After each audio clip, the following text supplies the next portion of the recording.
Alright, time for another draftphysics.com, debatephysics.com also, but still continuing the problem, finding a debate or somebody to say something reasonable in response to all of my arguments, and it's just this shit by morons.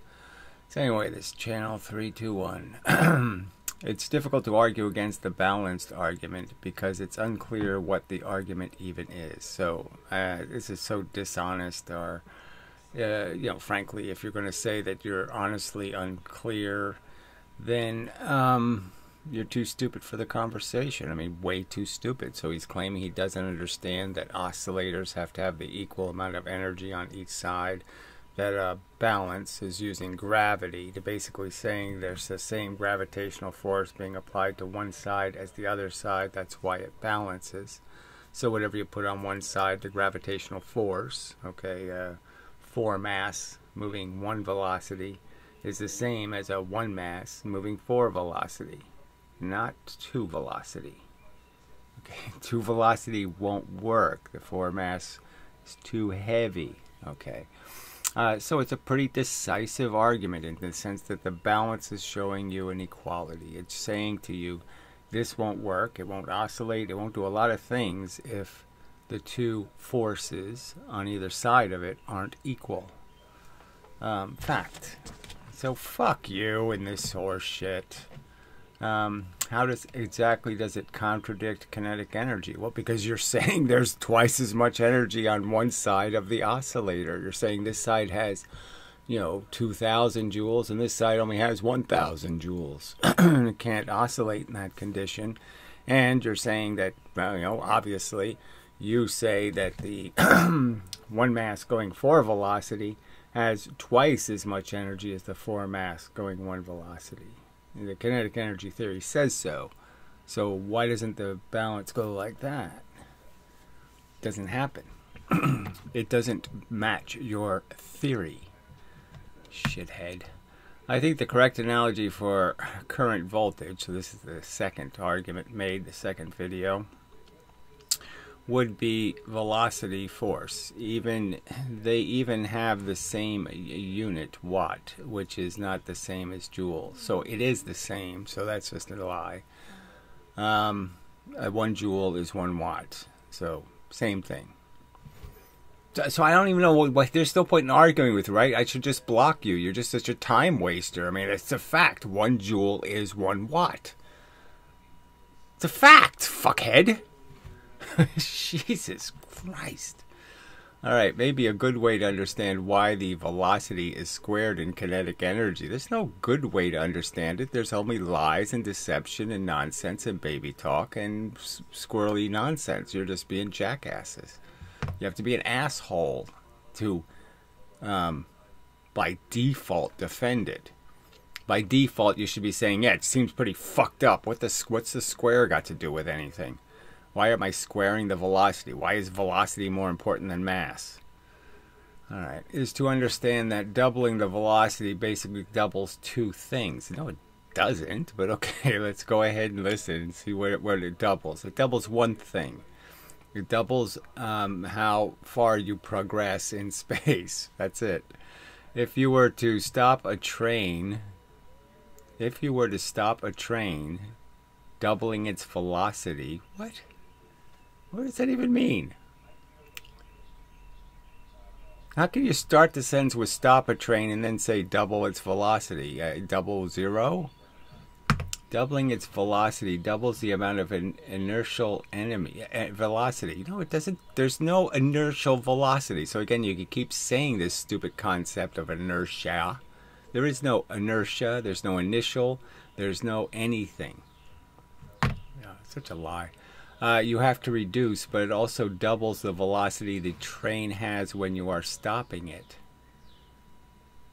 So again, he's saying that somehow stopping a train that's going 10 miles an hour, somehow, if it's going 20 miles an hour, I'm stopping a 40 mile an hour train. No, I'm not. I'm stopping a 20 mile an hour train. Just like when I'm pushing a spring, there's no extra amount of force required. These are two gravitational objects. I put one on the scale, it weighs 10, let's say a pound. I put the other one on the scale, it weighs a pound. Collectively, they can't weigh 4 pounds. It can only be 2 pounds. And that's what the scale says, for fuck's sake. This is so stupid. Alright, if you use the same pushing force to stop the train, twice the initial velocity means it takes twice the time to stop it. So again, you're using how long it takes to stop something, okay, which is basically saying how much force you're applying over an amount of time, and saying that that means something. So obviously it takes twice, you just said, it takes twice the time to stop it. So how is twice the time 4 times the energy? And twice the velocity during deceleration means it travels twice as far per unit of time. So who cares how far it's traveling while you're stopping it? I mean, it's a minor amount of the total distance it could have traveled, which means it travels 4 times as far in total. So this is just nonsense. So these assholes, they can't draw a picture, they can't post you a link to a video, they can't do a motherfucking thing to make this a rational conversation. Instead, just type this kind of nonsense. Claiming something, claiming this magical extra force it required to stop something going twice as fast. There is no magical extra force required. If you don't agree, can you pinpoint the mistake? I don't understand. Yes, no. The mistake is your assumption that somehow twice is 4 times. Why aren't the pendulum collision experiments enough evidence? Which ones? Where are they? Point to the experiment. I mean, you're talking about the disbar bullshit? I mean, I've explained quite simple. So they're so simple. Yeah, they're so fucking simple. And he can't do a simple experiment. He can't figure out 4 times the height. And it's a gravitational height. So what, I have to go explain all of the defects in those fucking experiments again? Fuck you. I mean, it's just such bullshit. The experiments are crap. He can't measure anything right. He can't film it right. He can't do a goddamn thing correctly.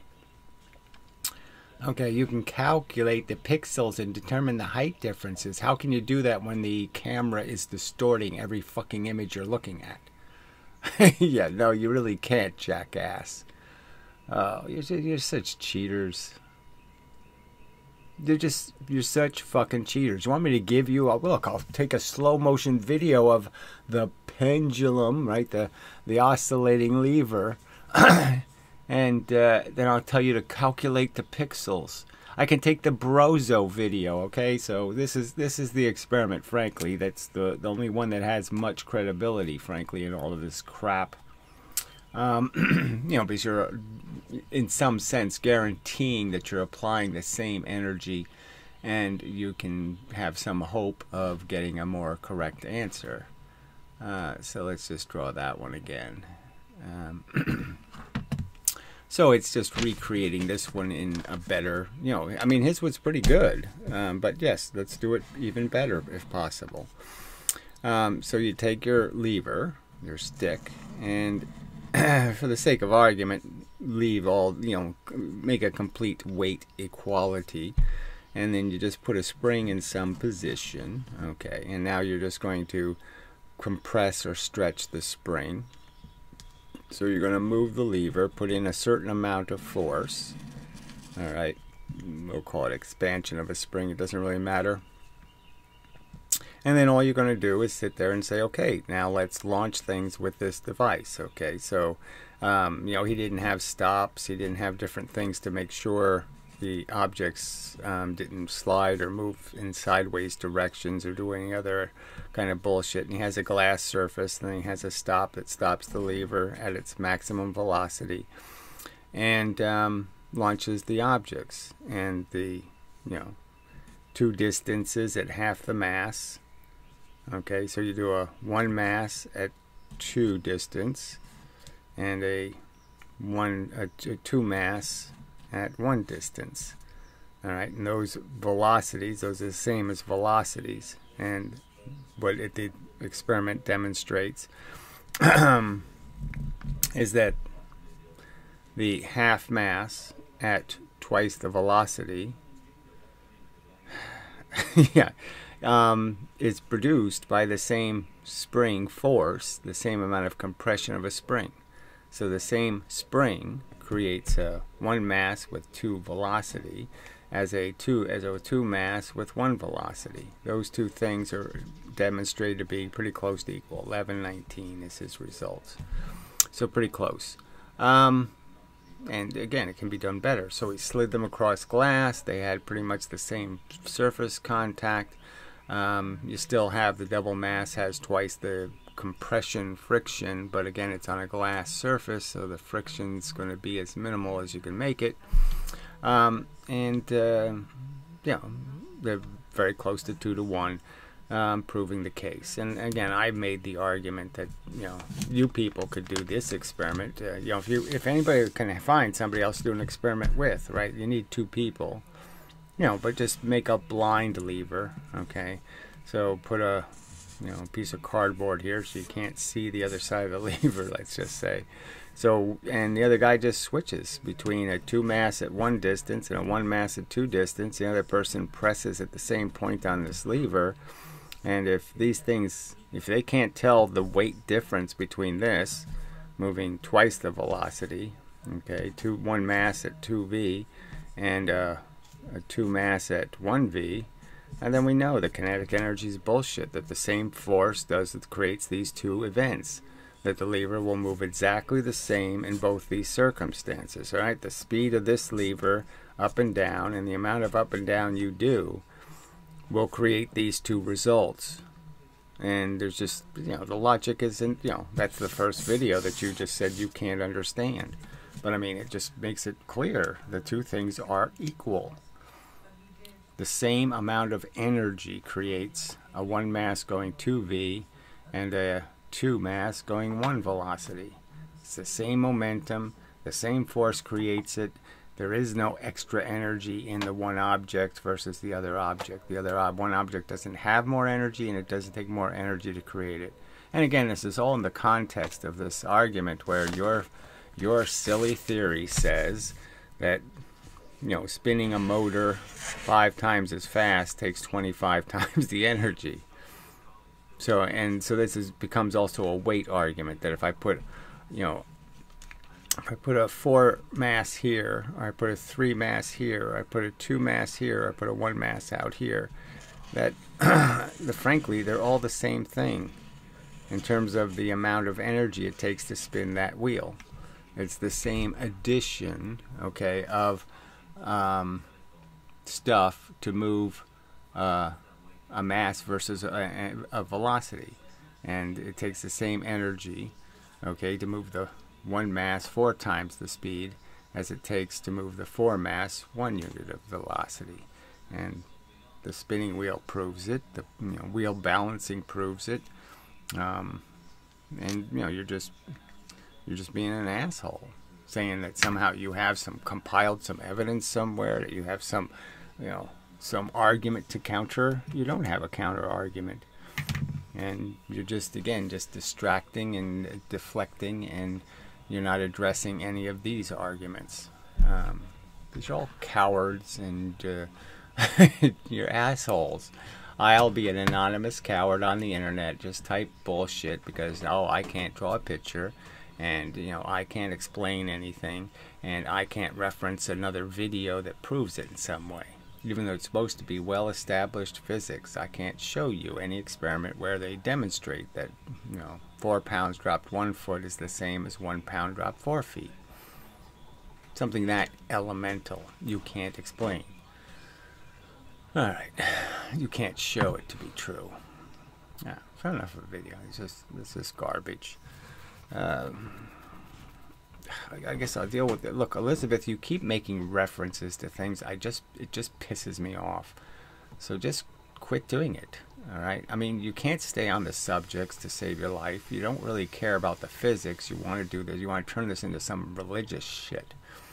I don't have a goddamn. I have zero fucking interest, okay, in what created electrons, or what created protons, or how any of that crap happens. It's not physics. It's religion. All right, physics can't answer those questions, so fuck you and that pursuit, and this bullshit, frankly.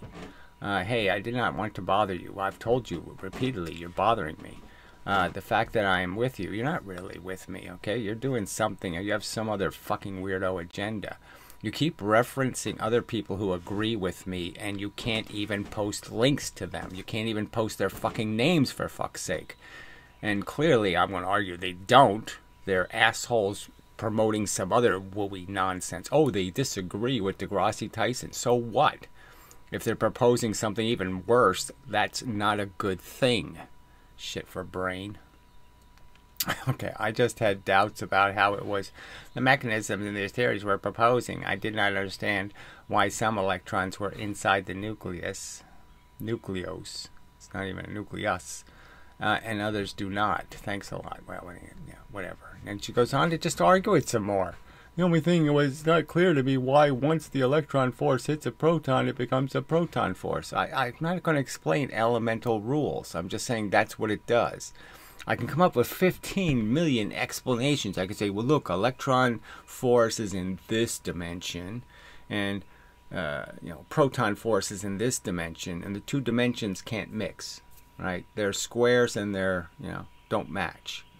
One is black squares, one is red squares. They never hit each other. So their two dimensions don't mesh.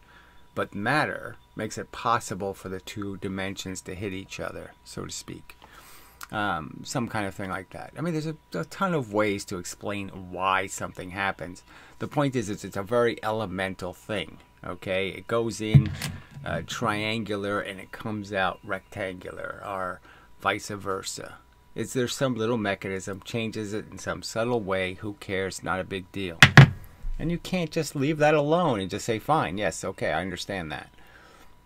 We don't have instruments, we don't have any electron microscope or some other mechanism to sit there and see the stupid shit. You can only model it, for fuck's sake. And all you need is a model that produces the result. So I point out how the basic simple rules, 2 + 2 + 2, comes up with perfect Maxwellian drawings of how charge works. It fits perfectly. It answers the questions perfectly. That's all I need to do. All right, the rest of it, anything else you want out of physics, well, fuck you. I don't want that out of physics. I don't need it to make the argument. The argument isn't about the nonsense that physics pretends to know, like whether there was a Big Bang or not. Who cares that they speculate about crap? They have no information to make a rational to state anything with any certainty. The point is the shit they're talking about with certainty isn't right. Jeez. Anyway. Fuck. Yeah, so this is the state of the debate. God, I mean, I really, no point in making physics arguments on a yellow bus. People are just way too stupid. Plainly. Till the next time, and such and so forth and whatnot. Just hate this planet.